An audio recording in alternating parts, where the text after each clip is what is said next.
I finally get a chance to showcase one of Nami's hardest matchups in the game. In OP05, Red-Green Law is so aggressive that it can be really hard for Nami to keep up at all, but I think I do a really good job this game, and you'll see how the game ends up at the end, but you'll get to see some careful plays in terms of what we got to discard, what we got to play out, and some of the more desperate things that we have to do to maximize the value of our cards. Enjoy. We come off of a mulligan here, so we're forced to keep this hand right here where we have Nojiko, we have some interaction, we have a Kaya, so I'm not terribly upset, but you're going to see how things start drawing out really awkwardly. The match, by the way, is going off at like 3 times speed because it ends up going to like 30 minutes, by the way. So they end up playing a Nami Searcher, they find themselves a Nico, we draw, we go to 2 Dawn, and finding multiple Deathwinks this early is really not good. You need these cards in a deck that's going to go wide against you later in the game. So I have to play out a Nami here, and essentially I have to get rid of these Deathwings because they're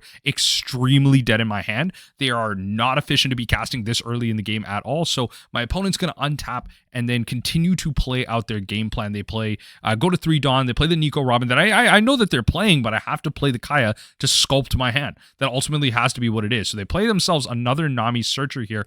They find themselves a 5-cost Rush Luffy, and I'm like, okay, let me read the law, because I'm like, okay, it's been a while since I played against law, but I get the general concept, right? Like, I've done this enough early on where I know how I want to play this out and how I want to value this out. So they play themselves a Chopper blocker here. They swing with law, and then I decide, I'm like, okay, so these set of cards honestly aren't that great. I'm gonna bottom all of them because it's like double Spada. So the Spada goes to the yard, I go to 4 Dawn, and finding an Impel down is so bad. So I have to cast the Sanji's Pilaf and draw another Sanji's Pilaf. Folks, this is probably the single worst way that you could open up against law. Their board is about to be full, and that law ability is about to come online right now. So they're going to play that. They're going to tap out their character there to continue to search. And they really think about what to do. My opponent actually is a really fantastic law player. They love this deck a lot. So they go ahead and they reveal themselves the kind of another Rush Luffy here.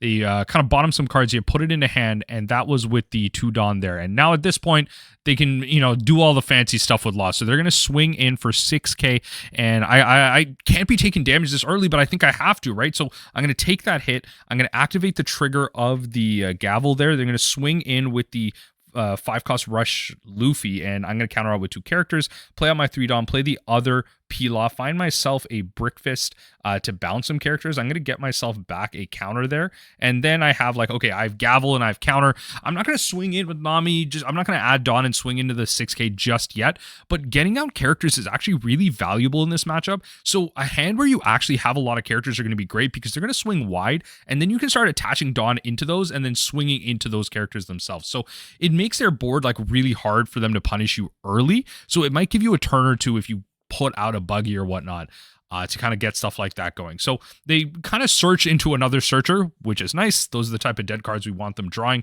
But then ultimately, like, the first couple of turns for us have been so rough. The cards we've drawn are absolutely trash, and we really had to push out like a Kaya just to get anything going. Anyway, they find themselves another law here. I decide to look at it. They play the law here, restand their characters here. They play out a Rush Zoro, and things start getting really crazy. Swing 5k. I pitch out with the Mr. 1. I mill 1 off the rubber band there, and then I mill 2 off the Gavel. Managed to counter out a bunch of attacks there. So I've double Brick Fist, and I'm thinking, okay, now I can start like swinging into some things, which is pretty sweet. And I decide to Nojiko, bounce the law back to their hand, just make them pay for that type of stuff, and then start swinging into their stuff. So this 2k is going to swing into the 2k there. And then I'm thinking, okay, do I attach some Dawn? What do I attack into? I'm going to swing into the law. And I probably should have done that before bouncing things to their hand, but it's perfectly fine. Then I'm going to use the other Brick Fist and bounce the kind of Zoro back to their hand. And then at this point, I'm probably just going to counter out with the Kaya, play the Deathwing, draw some cards. This is the type of desperate situation you have to put yourself into. You can't be bouncing your own characters to get any type of value. You have to kind of spread yourself out, play your cards out, and work to your Deathwings. Unfortunately, we got rid of 2 Deathwings early in the game, and like instant speed Pilaf is so important here because you don't want to be casting Pilaf necessarily on your active turns. You want to do that on your turn, you want to be casting Kaya into Brickfist, into Zeff, whatever, bouncing out the whole board. So I have to take a hit there, and then I have to kind of bluff out the fact that I don't have any triggers, and kind of Zeff plays out there. They restand the Zoro. I take the hit, and I managed to trigger off an Impel down, which is pretty nice. I draw myself a card, and the grip actually isn't too bad here. Honestly, I drew a Buggy, and I'm like, okay, can I find a Deathwink with this? Because that's going to be a pretty good way for me to kind of get into like a bit of a late game with my deck here. I do manage to find myself a Deathwink, and I'm like, okay, well, that's going to be what I draw here. That's got to be how I play this. There is a Pilaf right at the end, so I'm like, okay, that's going to be good if I get there. I start counting out my cards. I believe it's like 19 if we count it out and kind of pause it. And I see my opponent's wide board. I'm like, okay, if my last two triggers are good, if I can play out the Deathwink, I think I can set up a win here. Honestly, I think I can get there. So I decided to pass there. I don't want to buff anything and start attacking. Their board's big enough at this point. Those rush Zoros really start becoming problematic because if they can bounce them to their hand, restand them, play them again, blah, blah, blah, with Law's ability, they have rush. So that becomes the toughest thing about them. Now, at this point, I have this F to counter out. I have the Gavel. I have the redraw. I have the Deathwink. Like, I have to really use my Dawn efficiently here. And again, this is where I reiterate the fact that if you can find as many Deathwinks in the late game against aggro decks, that's how you win this game. Because it's Pilafs on their turn versus Pilafs on your turn. And that's the way you use Dawn. It's like opening up like double the amount of Dawn you have, but now on their turn. So they're going to swing in. I'm going to counter out, just doing some really easy countering out here. And then now I can go through 5 cards. I've set up the kind of the classic situation, draw myself a card there, and then they're going to swing in. I'm going to, kind of gavel there, mill 2 cards. And then finally with 4 Dawn, I'm going to be able to pay 3 Deathwink and draw 2 cards here. 5 Dawn, my apologies. And then I'm going to kind of go in for some more here. They're going to attack big. I'm going to take it. I see my character there, and I have to bluff it, right? And that's one of the things that you have to do when you're playing Nami. You have to bluff the things that you have. So I'm going to Pilaf to draw. And honestly, drawing with Pilaf, I don't want to be casting Pilaf. Let me be honest with all y'all folks. Like, I'm like, I believe like at 11 cards or something. I'm not like anywhere near really winning this game. So I look at the top 5 cards in my library. I Buggy into a Mr. 1 because I'm like, okay, I got to be able to find some cards here. And this is where I really start doing some thinking. So I'm like, okay, my hand's going to go there. My deck's going to go here. I have to see what's in my graveyard versus that 1 life that I have and what's left in my deck. And I'm like, okay, can I go for a win? How do I do this? How do the cards work? Like, it's really like, you're going to see how I rearrange the cards here. It ends up being like a 50-50 knowing what that card is. And this is where things get really, really tough for me. So, I'm in the thinker here. 5 cards is an awkward amount of cards. And I'm thinking, how do I rearrange those back to the bottom? So I grab myself a Mr. 1. The Mr. 1 can get me a Gavel, which can then help me, kind of mill some cards over here.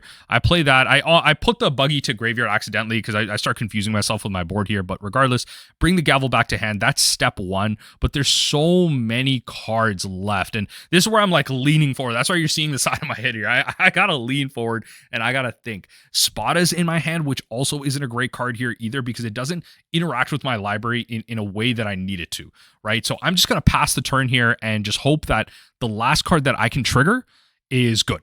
That's the only hope. If I can draw 2 cards off that life trigger, I should be fine. I should be able to win this game. The amount of Dawn that I have in my hand is really tricky here, but it's just the way the cookie crumbles. But you can see how close these aggro matchups become, right? It's all dependent on how you draw your cards out. If you have your Deathwinks later to be able to draw 2 on your opponent's turn. So they're going to swing 5k. I'm going to look top 3 cards in my deck, and I'm going to rearrange. So the Pilaf, unfortunately, still over there, still stuck in there. I got to bottom that pile and rearrange that way. So at this point, they're going to swing in for kind of 6k. I'm going to counter out, draw a card, and 5, or actually I don't, sorry, I'm still at 5 cards, but that's the kind of way I have to swing that there.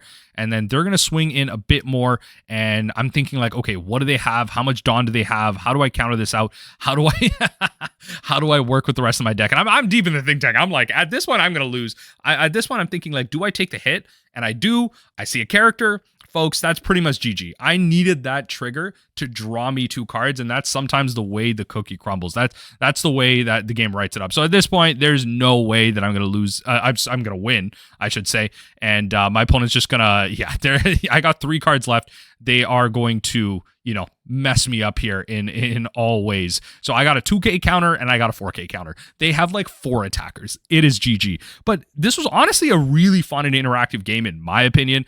It taught me just a lot in terms of, okay, I do stand by my game plan. I think there was like a turn or two early where maybe I didn't like swing right or anything, but I think at the end of the day, like I played this right. I just didn't draw well. The Deathwing that I drew early in the game just absolutely wrecked me. I needed those to either be my triggers to bounce some of their cards or at least like go into my hand later for me to draw some cards, but stuff like that is really important against these aggressive matchups. Get your characters out early. Character heavy hands can be really great for swinging out into their searchers if they start attaching Dawn into them and doing all this stuff, but it's great. Regardless, GG's till next time.